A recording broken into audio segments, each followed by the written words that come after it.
प्रश्नावली 2 का पहला प्रश्न। एक वृत्त की दो जीवाएं ए बी और ए सी बराबर हैं। एक वृत्त की दो जीवाएं हैं ए बी और ए सी दोनों बराबर हैं। सिद्ध कीजिए कि वृत्त का केंद्र कोण बी ए सी के समद्विभाजक पर स्थित है। ए बी और ए सी एक वृत्त है जिसमें एक दो जीवा है, जिसकी एक पॉइंट क्या है, कॉमन है दोनों में। तो एक ए सी जो मिलता होगा ए पे ही दोनों जीवा ए बी और ए सी है ना। कोण बी ए सी ये वाला कोण के समद्विभाजक पर स्थित है। इसका जो केंद्र है वो इसके इस कोण के समद्विभाजक मतलब समान भागों में विभाजित करने वाला जो समद्विभाजक कोण होता है, कोण को समद्विभाजित करने वाला जो रेखा होता है, उस रेखा वो रेखा केंद्र पर स्थित है। ये हमें सिद्ध करना है। ठीक है, ड्रॉ कर लेते हैं।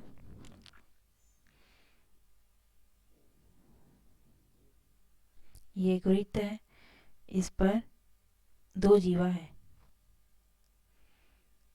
ए बी और ए सी, बी सी, और ये है इस वृत्त का केंद्र। हमें ये सिद्ध करना है कि ये इस वृत्त का जो केंद्र है वो इस दोनों जीवाओं पे जो कोण बन रहा है, कोण बी ए सी, उसका ये जो केंद्र से होकर जो रेखा जा रही है जीवा पे मिल रही है ना। जीवाओं के कोण को समद्विभाजित करने वाली जो रेखा पे मिल रही है वो केंद्र से होकर जाती है। ये हमें सिद्ध करना है ना। सिद्ध कीजिए कि वृत्त का केंद्र जो है वो कोण बी ए सी के समद्विभाजक पर स्थित है। इसका समद्विभाजक भी है वो जो है ये रेखा ओ ए, और ये ओ ए केंद्र पर भी स्थित है। ये हमें सिद्ध करना है। पहला प्रश्न क्या क्या दिया गया है, दिया गया है दो जीवाएं हैं ए बी और ए सी, दो आपस में बराबर है, ये दिया गया है। ठीक है, और सीधे क्या करना है कि सिद्ध करना है कि ओ ए कोण बी ए सी के सम या फिर केंद्र ओ कोण बी ए सी के समद्विभाजक पर स्थित है। केंद्र ओ कोण बी ए सी के समद्विभाजक पर स्थित है।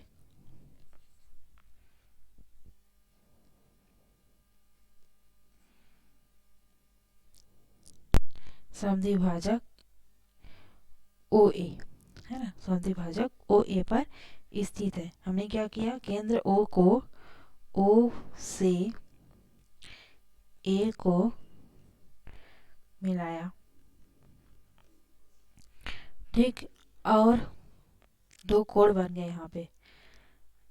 तो ये जो है, ये जो केंद्र से ओ ए एक रेखा हमने खींचा है वो इस कोण बी ए सी के समद्विभाजक समान भागों में विभाजित करने वाला जो समद्विभाजक होता है उस पे स्थित है। ये हमें सिद्ध करना है। मान लीजिए कि बी ए सी कोण कितना अंश का है, 100 अंश का है ना। तो हमें ये सिद्ध करना है कि कोण बी ए सी समान दो भागों में विभाजित हो जा रहा है। ठीक है, जब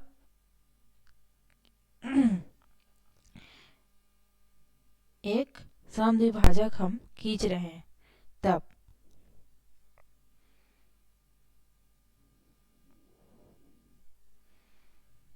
ठीक है, ये हमें सिद्ध करना है।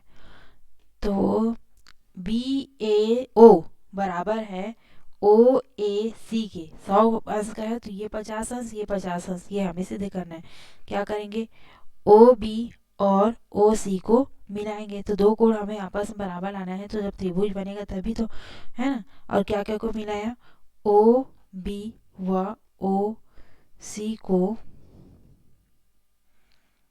मिलाया, एक कोण बराबर है आपस में, ये कोण दोनों आपस में बराबर है। अगर हम दोनों त्रिभुजों को, दो त्रिभुज बन गया, एक त्रिभुज है बी ओ ए और दूसरा त्रिभुज है सी ओ ए। दोनों त्रिभुज अगर हम सर्वांग सम ले आते हैं तो हमें क्या मिलेगा, दोनों त्रिभुज जब सर्वांग सम होंगे तब हम कह सकते हैं कि ओ ए ओ ए इस त्रिभुज का समद्विभाजक है और ओ ए क्या है, केंद्र से होकर गुजरता है। ठीक है, ये हम सीधा कर पाएंगे। त्रिभुज बी ओ ए व त्रिभुज सी ओ ए से एक चीज तो पता है, बी ए बराबर है, ए बी बराबर है ए सी के, ए बी बराबर है ए सी के, ये तो दिया गया था गिवन। और ओ ए बराबर है ओ ए के उभयनिष्ठ,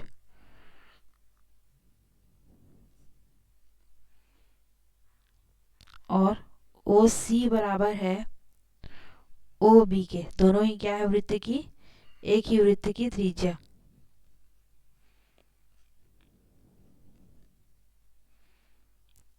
दोनों ही ओ बी और ओ सी दोनों ही एक ही वृत्त की त्रिज्या है, इस वजह से दोनों आपस में बराबर है। अतः भुजा भुजा भुजा समरूपता से दोनों त्रिभुज आपस में समरूप होंगे। त्रिभुज बी ओ ए सर्वांग सम होंगे, तो त्रिभुज बी ओ ए सर्वांग सम होगा त्रिभुज सी ओ ए का। क्यों, कहाँ से, भुजा भुजा भुजा, तीनों त्रिभुज में तीनों संगत भुजा आपस में बराबर है। ए बी बराबर है ए सी के, दिया गया है। ओ सी बराबर है ओ बी के, क्योंकि दोनों ही वृत्त की त्रिज्या है, केंद्र से होकर जा रही है, तो है ना, केंद्र में है से दोनों ही मिले हुए हैं इस वजह से, है ना, परिधि पर। और ओ ए और ओ ए दोनों ही उभयनिष्ठ है, इस वजह से भुजा भुजा भुजा सर्वांग समता से दोनों त्रिभुज सर्वांग सम होंगे, समता से। ठीक है, तो जब दोनों त्रिभुज आपस में सर्वांग सम होंगे तब तीनों संगत कोण भी आपस में बराबर होंगे। अतः कोण बी ए ओ बराबर होगा कोण सी ए ओ के, कहाँ से है, सी पी सी टी, है ना, करस्पॉन्डिंग पार्ट कॉन्ग्रेंट ट्रायंगल, है ना, दोनों कोण आपस में बराबर होंगे, यही सिद्ध करना था। जब बी ए ओ बराबर है सी ए ओ के, अतः हम कह सकते हैं कि दोनों ही कोण बी ए सी, बड़े त्रिभुज बड़े वाले कोण को बी ए सी कोण को समान भागों में विभाजित करती है, और ये जो समान भाग में विभाजित करने वाला जो रेखा है वो केंद्र से होकर जाती है। अतः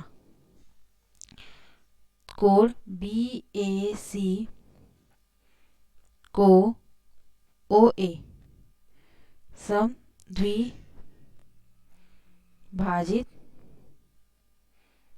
करता है और ओ ए केंद्र से भी गुजरता है। ठीक है, ओ ए केंद्र से भी होकर गुजरता है, यही हमें सिद्ध करना था, हेंस प्रूव्ड। ठीक है, नेक्स्ट देखते हैं इसके बाद दूसरा प्रश्न है। ये दूसरा प्रश्न उदाहरण 8 हमने अभी इसके प्रश्नावली के पहले उदाहरण 8 सॉल्व किया था उसी प्रकार से है, लेकिन उसमें वृत्त की त्रिज्या ज्ञात करना था, इसमें वृत्त का व्यास ज्ञात करना है। सेम क्वेश्चन है, 10 सेंटीमीटर और 24 सेंटीमीटर की दो अलग अलग माप के दो समांतर जीवाएं हैं एक वृत्त में, है ना। वृत्त के केंद्र के विपरीत ओर स्थित है। इसी प्रकार से जीवाओं के बीच की दूरी है इस बार 17 सेंटीमीटर, तो वृत्त का व्यास ज्ञात कीजिए। सेम है, उसी प्रकार से इसका चित्र भी बनेगा। आकृति,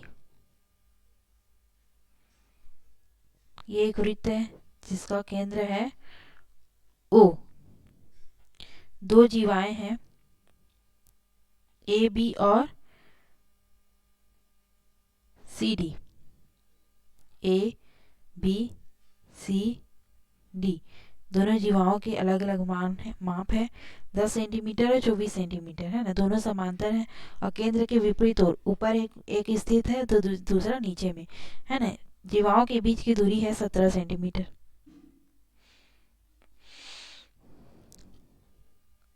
जीवाओं के बीच की ये दूरी कितनी है? 17 सेंटीमीटर। पहली जीवा है 10 सेंटीमीटर की और दूसरी जीवा है 24 सेंटीमीटर की।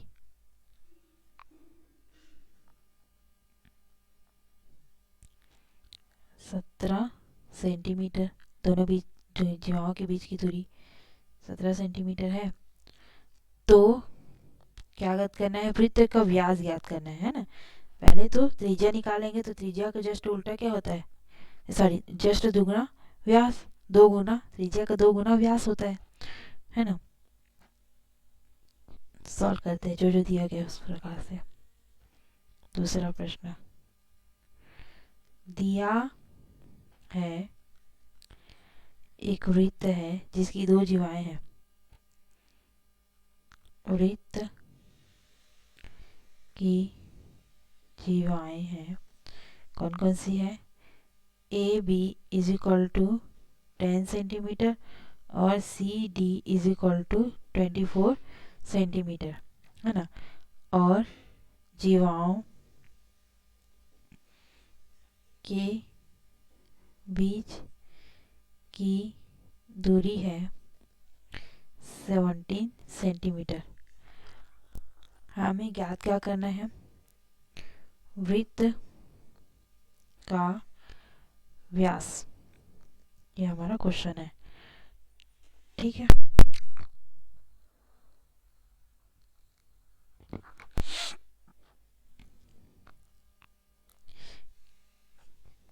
केंद्र से पहले जीवा की पहले पॉइंट को, शुरुआत के पॉइंट को, और केंद्र से दूसरी जीवा के भी शुरुआत के पॉइंट को ज्वाइन करते हैं, मिलाते हैं। ओ से ए को मिलाया और ओ से सी को मिलाए। यहाँ ओ सी और ओ ए क्या है? वृत्त की त्रिज्या, है ना। रचना में आएगा कि ओ ए व ओ सी को मिलाया, ठीक। मिलाने के बाद हमें चाहिए क्या? ओ ए या फिर ओ सी अगर हमें मिल जाता है या ओ ए मिल जाता है ना, तो ओ ए क्या हो गया? वृत्त की त्रिज्या।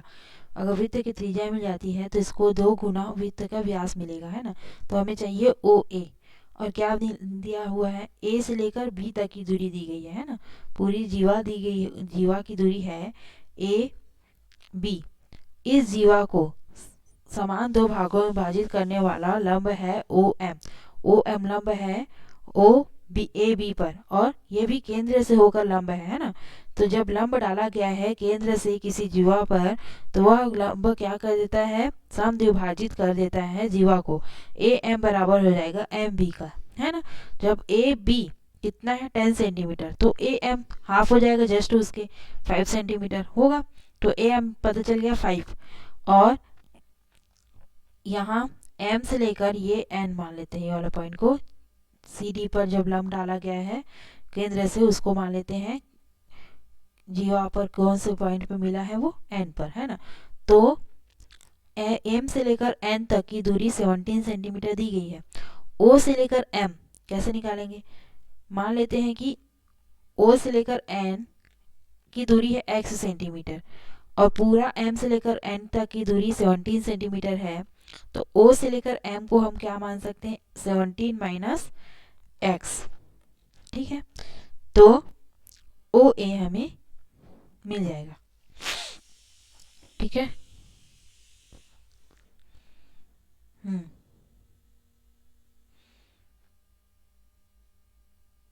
क्योंकि A B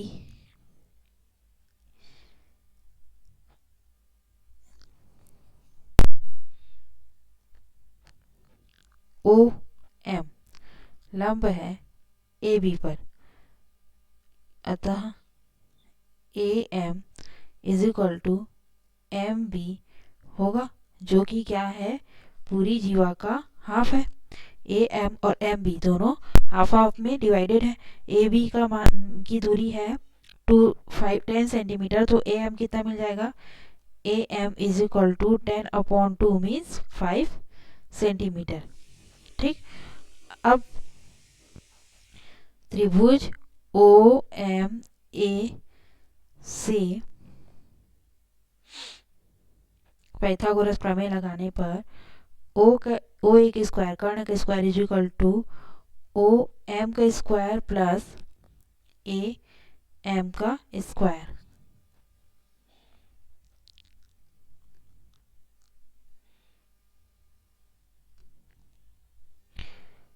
O A square is equal to O M कितना लाए हम, 17 माइनस एक्स का स्क्वायर प्लस ए एम कितना मिला, ए एम की दूरी 5 का स्क्वायर। ओ ए का स्क्वायर इज इक्वल टू, ये कहाँ से आया, 17 माइनस एक्स, इसको हमें कहीं पर तो मेंशन करना पड़ेगा, क्योंकि M N is equal to है 17 है, M N is equal to 17 centimetre है, माना N O is equal to X, अतः O M is equal to कितना मिला, 17 माइनस एक्स। ठीक है, अब O A square is equal to 17 minus x का स्क्वायर, ए का स्क्वायर 17 का स्क्वायर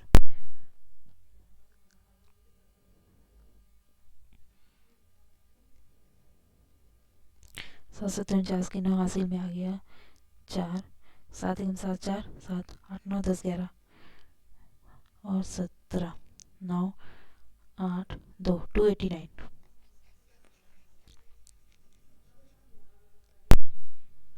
289 प्लस बी का square means x square minus 2 A B, 17 दूनी 34 एक्स प्लस 25 5 5 6 25 ओ ए का square is equal to x square minus 34 x plus 289 में 25 add करने पे कितना मिलेगा, 9 10 11 12 13 14 की 4 हासिल में आ गई 1, 8 9 10 11 की 1 हासिल में आ गई 1, 314 ओ ए का स्क्वायर इज इक्वल टू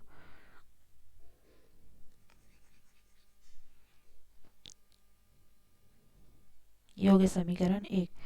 अब त्रिभुज ओ एन सी से पाइथागोरस प्रमेय लगाने पर, पाइथागोरस प्रमेय, पाइथागोरस प्रमेय ओ एम ए एक बार ले लिए। अब अगर हमें त्रिज्या चाहिए ओ ए या फिर ओ सी, है ना, तो एक समीकरण हमें एक्स के रूप में ओ ए के लिए मिल गया, उसी प्रकार से ओ सी के लिए एक समीकरण एक्स के रूप में मिल जाता है। तो हम दोनों ओ ए और ओ सी दोनों आपस में बराबर है, दोनों समीकरण को भी आपस में हम बराबर लिख सकते हैं, उससे हमें एक्स का मान मिल जाएगा। एक्स का मान मिलेगा तो हम किसी भी समीकरण में रखेंगे तो ओ ए या फिर ओ सी का मान हमें मिल जाएगा।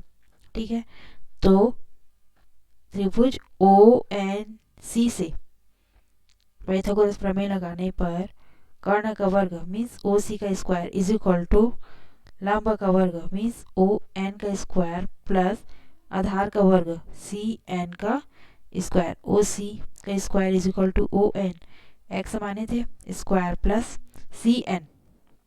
अच्छा CN कितना मिलेगा, यहाँ पर CD ON भी लंब है CD पर, तो CD की दूरी कितनी मिलेगी, CD 24 है, जस्ट हाफ हो जाएगा, तो CN कितना मिलेगा 12 का स्क्वायर। कहाँ से आया 12, चूंकि ON लंब है CD पर और लंब है तो अच्छा केंद्र से होकर लंब है, इस वजह से CD जीवा को समद्विभाजित लंब समद्विभाजित भी करेगा। 24 है CD तो उसका जस्ट हाफ CN कितना हो जाएगा 12। OC square is equal to x square plus 12 में 144, ये हो गया समीकरण 2। अब चूंकि OA बराबर है OC के, क्यों, एक ही वृत्त की त्रिज्या है दोनों, इसलिए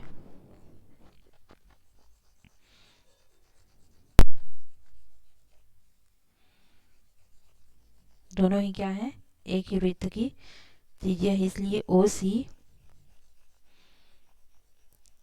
बराबर है OA के। दोनों पक्षों में वर्ग कर देंगे, या फिर अगर OC और OA इक्वल एक दूसरे के तो OC स्क्वायर और AC स्क्वायर भी एक दूसरे के इक्वल होगा, अतः इसीलिए OA स्क्वायर बराबर होगा OC स्क्वायर। अब समीकरण 1 और 2 से OA स्क्वायर और OC स्क्वायर का वैल्यू पुट कर देते हैं, मान रख देते हैं ना।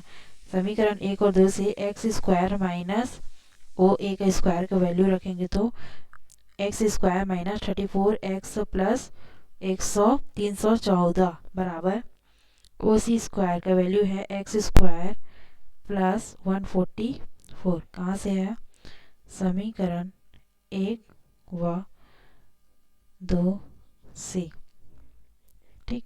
x स्क्वायर आमने सामने कैंसिल, 314 ऋण 144 बराबर 34 इस तरफ आया तो प्लस हो जाएगा 34x, और 114 इस तरफ आया तो माइनस हो जाएगा, है ना। तो 314 में 114 घटाने 144 घटाने पर कितना मिलेगा, 4 में 4 गया 0, 11 में 4 गया तो 7, ये हो जाएगा 2 में गया तो 170।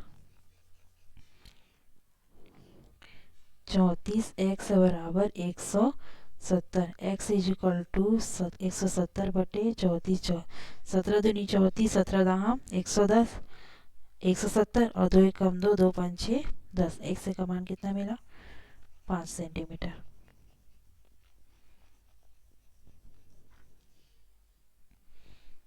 x is equal to 5 centimetre. अब x का मान किसी भी समीकरण में रखने पे हमें OA या फिर त्रिज्या मिल जाएगी, है ना, OA OC। समीकरण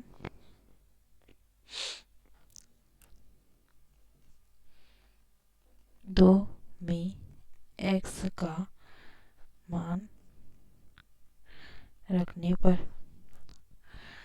OC square is equal to x की जगह में x स्क्वायर की जगह हम क्या रखेंगे 5 का square plus 144, 5 5 6 25, OC square is equal to 25 धन 144, 144 को 25 में जोड़ने पे 169 मिलेगा।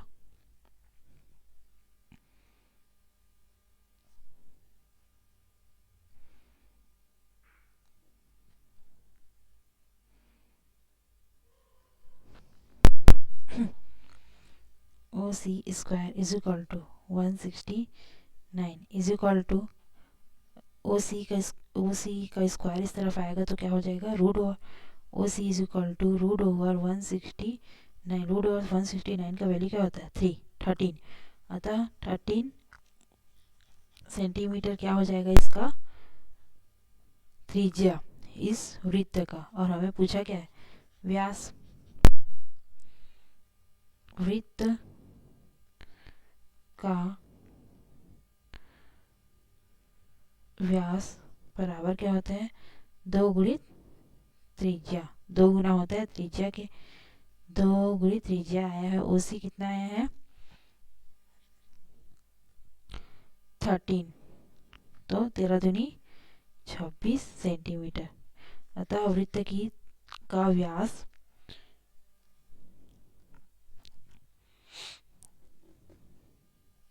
कितना मिलेगा 26 सेंटीमीटर। आंसर।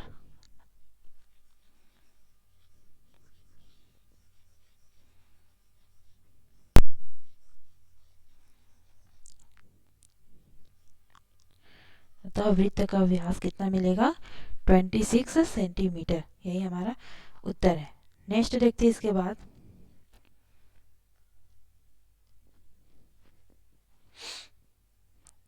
तीसरा प्रश्न, तीसरा, चौथा, पांचवा, 3 प्रश्न और बचे इस प्रश्नावली में।